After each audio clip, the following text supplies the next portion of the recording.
तो हेलो मेरे प्यारे साथियों। आज मैं लेके आया हूँ आपके लिए कक्षा 10th का मैथ का वार्षिक पेपर दोस्तों के कुछ महत्वपूर्ण प्रश्न हैं जो कि 100% श्योर हैं दोस्तों कि यही इनमें से आएगा। इनसे बाहर कोई सा क्वेश्चन आपका नहीं बनेगा दोस्तों। यहाँ पर मैंने दोस्तों अगली यानी पिछली वीडियो में यहाँ तक मैंने करा दिया दोस्तों, यहाँ से तुम्हारा तो आप जाके देख लेना दोस्तों। ये सब हमारे सही विकल्प के प्रश्न हैं दोस्तों, यहाँ से तो ये आप देख लीजिए दोस्तों। मैंने सही विकल्प और दोस्तों खाली स्थान दोनों मैंने करवा दिए दोस्तों, आप देख लीजिए। आज हम स्टार्ट करते हैं दोस्तों सही जोड़ियों से बनाने से, ठीक है। यहाँ पर पहली जोड़ी दी है कॉसेक स्क्वायर थीटा -1। तो दोस्तों ये होता है कॉट स्क्वायर थीटा। तो कॉट स्क्वायर थीटा कहाँ पर दिया है? यहाँ पर दोस्तों ये होगा पहले का आंसर, ठीक है दोस्तों। अगला दिया है 1 + tan स्क्वायर थीटा। तो 1 + tan स्क्वायर थीटा होता है सेक स्क्वायर थीटा। दोस्तों ये होगा हमारा दूसरे का आंसर। आगे दिया है 2 tan थीटा और cot थीटा बराबर दोस्तों इसका मान होता है 2। तो 2 यहाँ पर दिया है, ये हुआ तीसरे का आंसर दोस्तों। चलिए आगे दिया है sec square 3 theta minus tan square 3 theta. इसका मान दोस्तों क्या होगा? तो इसका मान होगा हमारा 1। तो ये हुआ हमारा फोर्थ वाला आंसर। चलिए आगे दिया है कॉस 60 डिग्री का क्या होगा? तो कॉस 60 का होता है √2/√3 दोस्तों। यहाँ पर ये दिया हुआ है, तो ये हुआ पांचवे का आंसर दोस्तों। यहाँ से आप सॉल्व कर लेना, यहीं से आने वाला है दोस्तों, बाद में मत कहना कि आपने बताया नहीं, ठीक है। आगे दिया है टेन थीटा। तो टेन थीटा का दोस्तों फॉर्मूला होता है साइन अपॉन कॉस। अगर दोस्तों कॉट थीटा होता तो फिर कॉस अपॉन साइन होता। तो यहाँ पर ये हुआ हमारा छठा वाला। आगे दिया हुआ है हमारे पास कि कॉस 45 डिग्री का मान कितना होता है? तो वह दोस्तों 1/√2 होता है। तो ये हुआ हमारा सातवीं का आंसर दोस्तों, ठीक है। चलिए आगे दिया है वृत्त के त्रिज्या खंड का क्षेत्रफल। दोस्तों ये कई बार आ चुका है, ये होगा हमारा आठवीं का आंसर। θ/3 60 πr²। वृत्त की परिधि की माप 2πr दोस्तों, यहाँ पर 9 वाला आंसर। और वृत्त का क्षेत्रफल πr², ये होगा हमारा 10 वाला, ठीक है दोस्तों। यहाँ से आप स्क्रीनशॉट ले लीजिए दोस्तों, जिससे आपके काम आए, ठीक है। चलिए आगे बढ़ते हैं। आगे दिया है हमारे पास कि सत्य असत्य को बताइए दोस्तों। यहाँ पर पहला दिया है √2 एक परमेय संख्या है दोस्तों।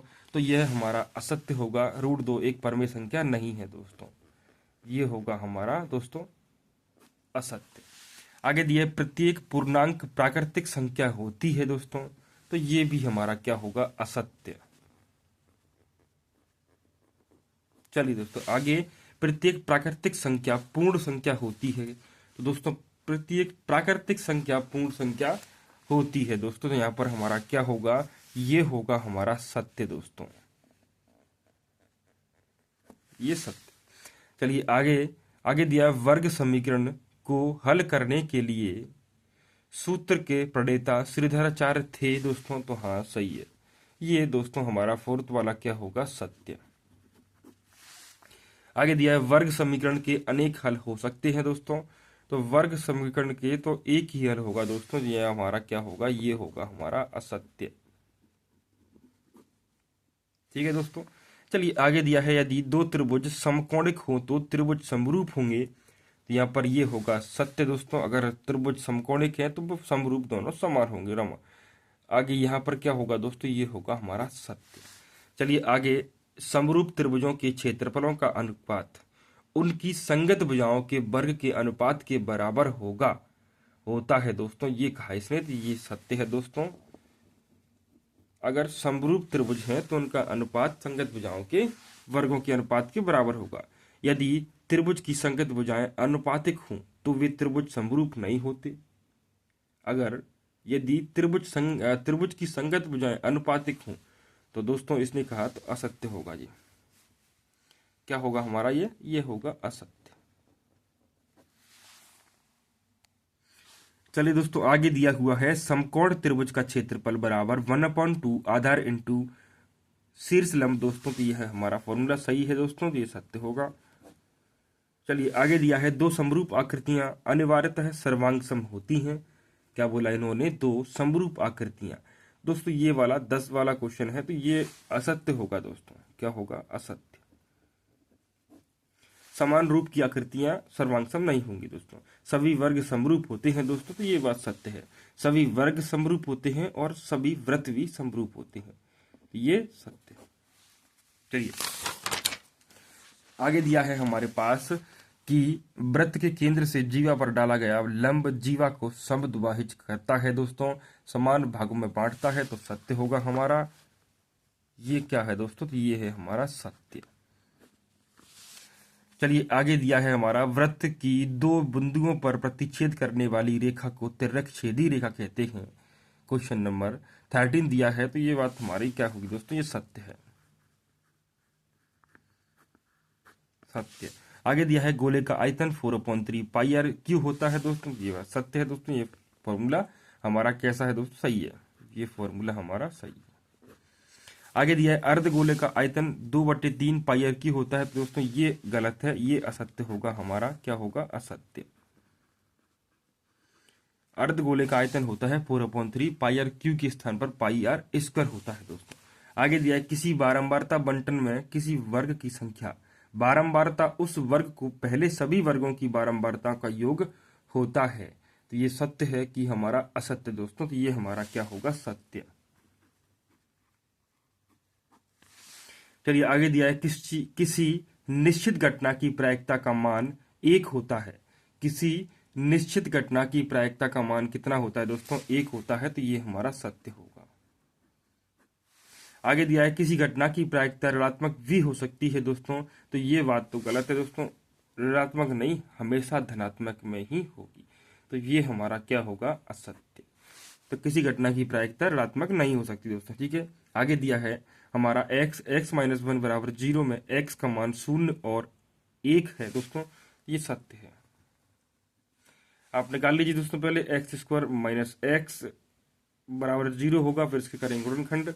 आगे दिया दृष्टि रेखा प्रेक्षक की आंख को उस वस्तु के बिंदु को मिलाने वाली रेखा होती है, तो ये है हमारा सत्य दोस्तों। चलिए आगे दिया है एक शब्द में आंसर। यहां पर दिया है पहला a बराबर b q, तो a और b में क्या संबंध होगा दोस्तों? तो b a का एक गुणनफल होगा। ठीक है, एक मिनट दोस्तों, यहाँ पहले लिख मैं b a का एक गुणनफल होगा। ठीक है, आगे दिया है रैखिक बहुपद की घात कितनी हो सकती है दोस्तों? तो रैखिक बहुपद की घात होती है 1। आगे दिया है a b c वास्तविक संख्याएं हैं और a बराबर नहीं है 0 के, तब द्विघात बहुपद किस रूप का होगा दोस्तों? तब होगा द्विघात बहुपद किस रूप का होगा दोस्तों? तो ये होगा द्विघाती। चलिए आगे दिया है द्विघात समीकरण के मूल ज्ञात करने का सूत्र किसने दिया था दोस्तों? तो ये दिया था श्रीधराचार्य जी ने। श्रीधराचार्य। आगे दिया है हमारी आंख से उस वस्तु को जिसे हम देख रहे हैं को जोड़ने वाली रेखा क्या कहलाती है दोस्तों? तो वह कहलाती है दृष्टि रेखा।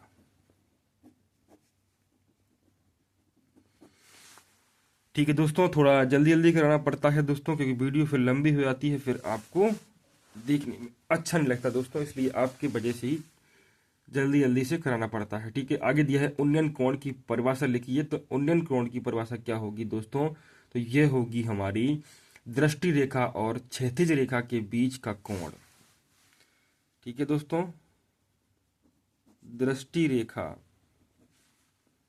और क्षैतिज के बीच का कोण।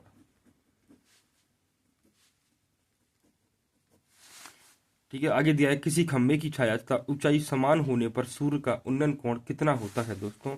तो ये होगा 45 डिग्री का।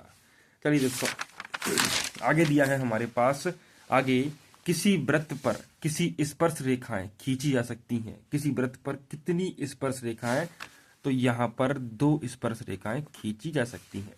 आगे दिया है स्पर्श रेखा को वृत्त के उभयनिष्ठ बिंदु को क्या कहते हैं? स्पर्श रेखा और वृत्त के उभय बिंदु को क्या कहते हैं? उभयनिष्ठ बिंदु को क्या कहते हैं दोस्तों? तो ये होगा हमारा स्पर्श बिंदु। स्पर्श बिंदु। आगे किसी वृत्त को केवल एक बिंदु पर प्रतिच्छेद करने वाली रेखा क्या कहलाती है दोस्तों? तो ये कहलाएगी स्पर्श रेखा। स्पर्श रेखा। आगे दिया है वृत्त की छेदक रेखा की परिभाषा दीजिए। तो दोस्तों इसकी परिभाषा होती है किसी वृत्त को दो बिंदुओं पर काटती है, ये उसको बोलते हैं छेदक रेखा। दो बिंदुओं पर काटती है वृत्त को, तो वृत्त को दो बिंदु पर काटती है उसको बोलते हैं छेदक रेखा। ठीक है, वृत्त के स्पर्श बिंदु की परिभाषा लिखिए। तो इसकी परिभाषा है जिस बिंदु पर वृत्त और स्पर्श रेखा एक दूसरे को काटते हैं उस बिंदु को बोलते हैं स्पर्श बिंदु। असंभव घटना की प्रायिकता क्या होगी दोस्तों? तो असंभव घटना की प्रायिकता 0 होती है। ठीक है, क्या होती है? 0।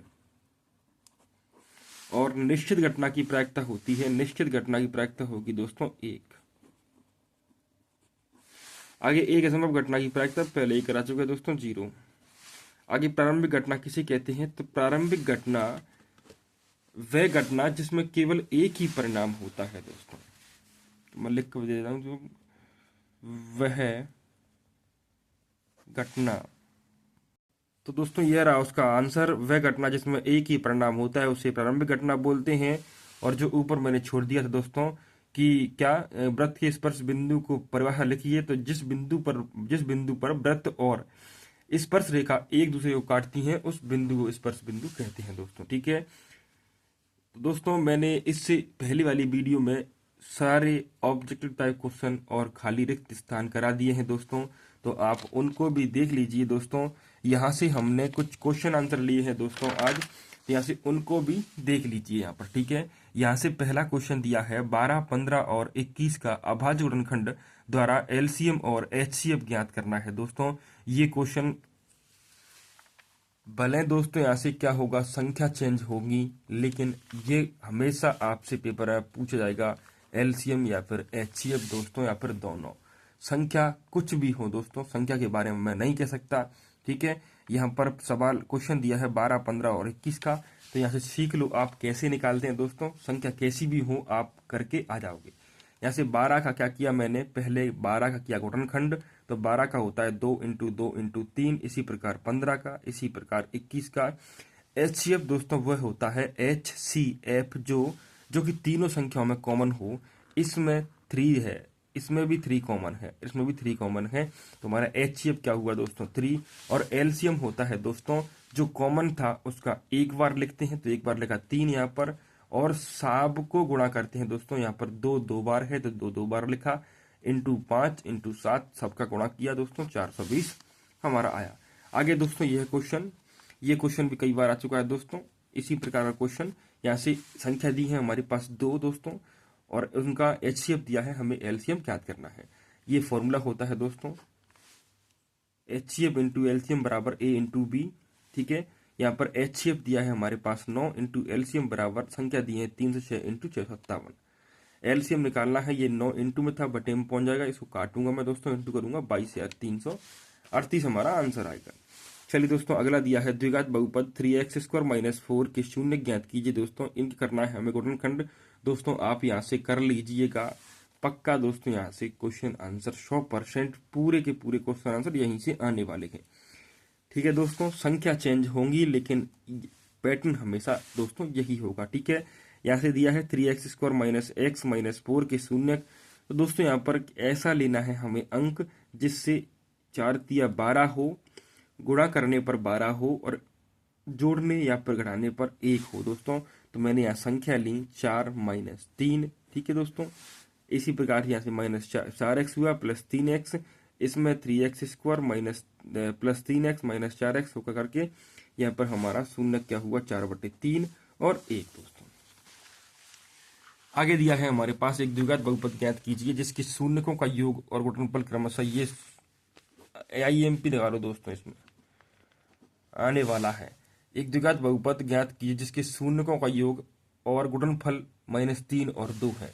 दोस्तों ये संख्या चेंज हो सकती हैं। तो यहाँ पर हमने माना कि a x square plus b x plus c एक द्विघात बहुपद है। ये होता है द्विघात बहुपद का सूत्र, जिसमें शून्य अल्फा और बीटा होंगे। तो अल्फा बीटा दिया है, इसमें योग दिया है -3 और गुणनफल दिया है 2 दोस्तों।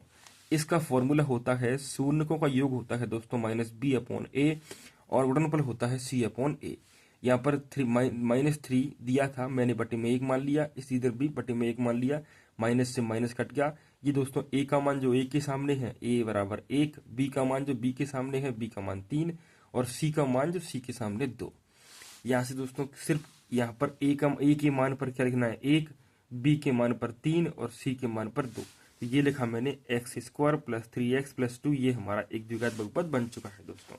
आगे दिया है रेखिक समीकरण युग्म को हल कीजिए। यहाँ पर x प्लस वाई बराबर 14 और x माइनस वाई बराबर 4 दिया है दोस्तों। ये समीकरण को हल करने के लिए मैंने क्या किया दोस्तों, यहाँ से मैंने दोनों जोड़ने पर, तो यहाँ पर -1 माइनस का 1 प्लस का था दोस्तों, तो कट गया दोनों। यहाँ से x और x 2x बराबर 14 18, यहाँ से x बराबर 2 नाम 18 9। x का मान समीकरण नंबर 1 या फिर समीकरण नंबर 2 में लिखने पर मैंने 2 में 1 में लिखा।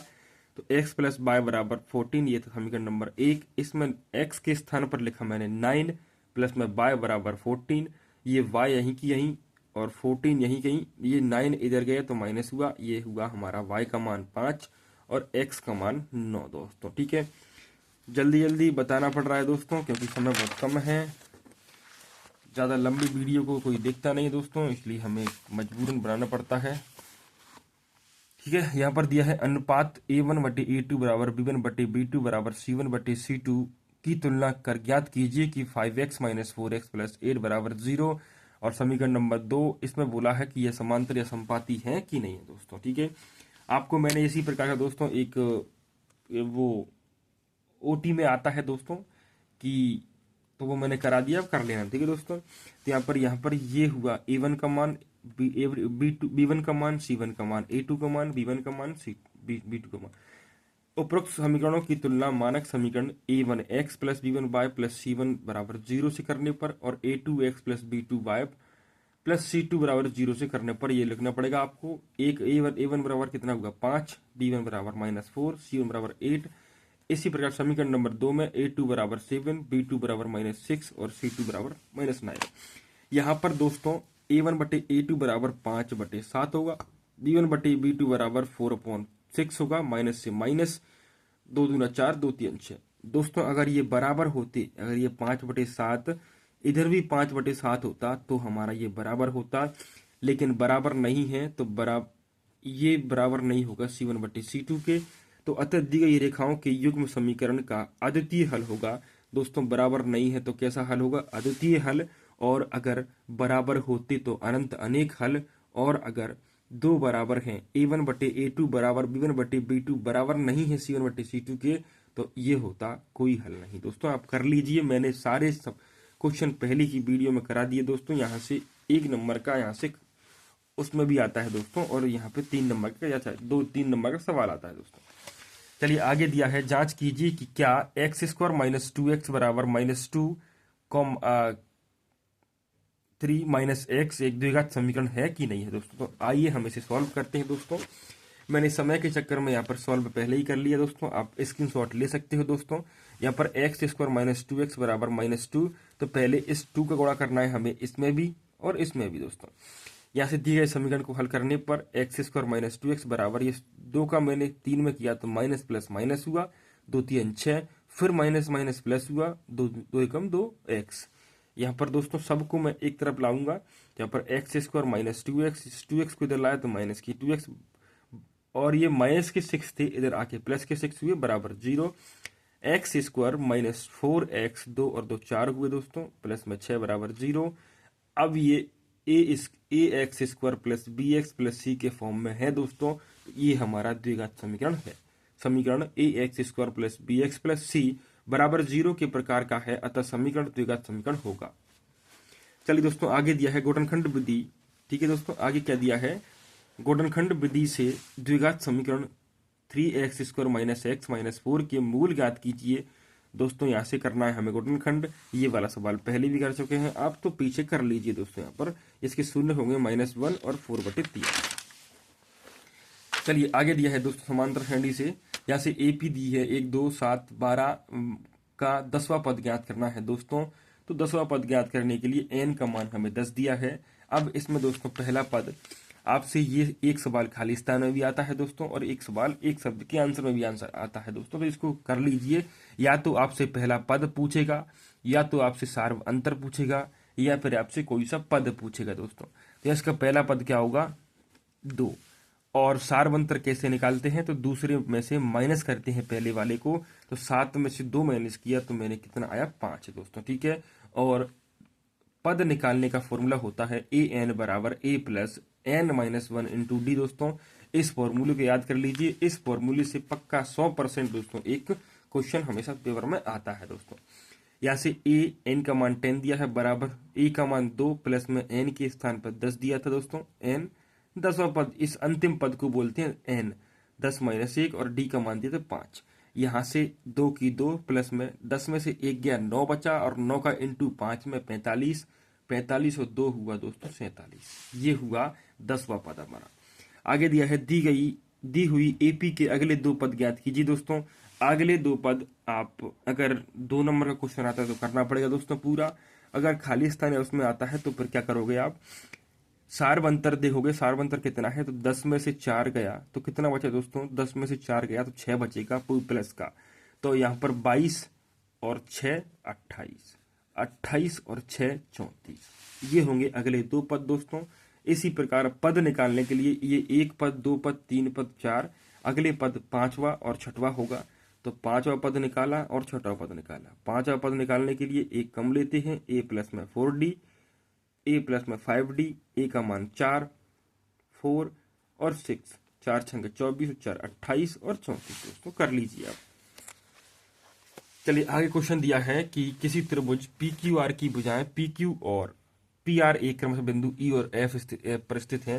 ये बोला है उसने कि पी क्यू और पी आर ई और एफ में स्थित है, निम्नलिखित में से स्थित है। तो बताइए कि क्या ई एफ समांतर है क्यू आर के। किसके बारे में पूछा, ई एफ ये समांतर है क्या किसके, क्यू आर के, इसके। तो यहाँ से ये सब मैं सब क्वेश्चन में दिया है दोस्तों, पूरा ये लिखा हुआ, यहाँ से मैंने हल किया।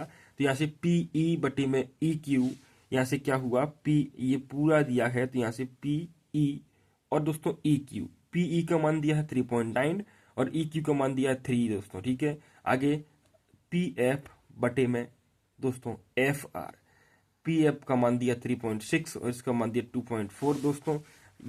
ये बराबर नहीं है, तो ये बराबर नहीं है दोस्तों, तो ये समांतर नहीं है। तो इसने समांतर के बारे में पूछा तो ये समांतर दोस्तों नहीं है हमारा। तो ये था हमारा सवाल। चलिए दोस्तों अगला क्वेश्चन दिया हुआ है, y का वह मान ज्ञात कीजिए जिसके लिए बिंदु P 2-3 और Q में 10 और y के बीच की दूरी 10 मात्रक दी है दूरी। या तो आपसे दूरी पूछेगा या फिर कोई संख्या पूछेगा दोस्तों। यहाँ पर एक सवाल हमेशा आता है तो आप कर लीजिए इसको। यहाँ पर दिया है बिंदु 2 और -3 व Q, ये P बिंदु था, ये Q बिंदु, 10 और y के बीच की दूरी 10 दी है दोस्तों। यहाँ से अतः, तो यहाँ से क्या करते हैं, इसमें से हम इसको माइनस करते हैं दोस्तों। तो 2 में से 10 माइनस किया का वर्ग, a माइनस बी का वर्ग, उसके बाद दोस्तों यहाँ से b माइनस सी का वर्ग। तो b ये दी है -3 और इसमें माइनस करना है y को, -1 का वर्ग 10 दिया है हमारे पास। यहाँ पर 10 में से 2 गया तो माइनस की 8 का वर्ग किया 64 प्लस में ये हुआ y प्लस में 3 का वर्ग जो दिया है वैसा का वैसा। इस रूट को हटा के मैंने इधर वर्ग लगा लिया दोस्तों, तो यहाँ पर हुआ 100। अब आगे इस 64 को मैं इधर ले गया तो माइनस किया मैंने 36 बचा। अब इस वर्ग को हटा के मैं इधर लगा लूंगा दोस्तों रूट। तो इसमें क्या होगा y प्लस 3 यहाँ से बराबर में प्लस -6, एक बार प्लस लेना पड़ेगा दोस्तों, एक बार माइनस। तो यहाँ से मैंने एक बार प्लस के लिए तो आंसर मेरा 3 आया और एक बार माइनस के लिए तो मैंने आंसर मेरा 9 आया माइनस का, ठीक है दोस्तों। तो यहाँ से कितना आंसर होगा हमारा -9 और 3 होगा x और y का हमारा आंसर दोस्तों। इसी प्रकार एक सवाल ऐसा भी यहीं पे दिया है, बिंदु A केंद्र निर्देशांक ज्ञात कीजिए जहां पर AB एक वृत्त का व्यास है जिसका केंद्र 2, -3 तथा B के निर्देशांक 1 और 4 है दोस्तों। यहाँ से स्क्रीनशॉट ले सकते हो आप, यहाँ से स्क्रीनशॉट ले सकते हो दोस्तों, आप यहाँ से कर लीजिए दोस्तों यहाँ पर, ठीक है। अगला क्वेश्चन दिया है दोस्तों, चलिए यहाँ से क्वेश्चन खत्म हुए दोस्तों। आगे हम क्वेश्चन हमारे जो कि एडवांस मैथ बचा हुआ है दोस्तों, उसको हम करेंगे नेक्स्ट वीडियो में, क्योंकि दोस्तों वीडियो लंबी हो जाती है इसलिए। तो जो भी क्वेश्चन बचे हैं दोस्तों, आप उनको भी देख लीजिए जो भी नेक्स्ट वीडियो आएगी, और इससे पहले वाली वीडियो देख लीजिए दोस्तों। 100% गारंटी है, पेपर पूरा यहीं से आएगा दोस्तों। संख्या चेंज होंगी केवल, लेकिन पैटर्न या विधि वही आएगी दोस्तों। ठीक है, ये मेरा वादा है। तो चलिए, धन्यवाद दोस्तों यहाँ तक बने रहने के लिए।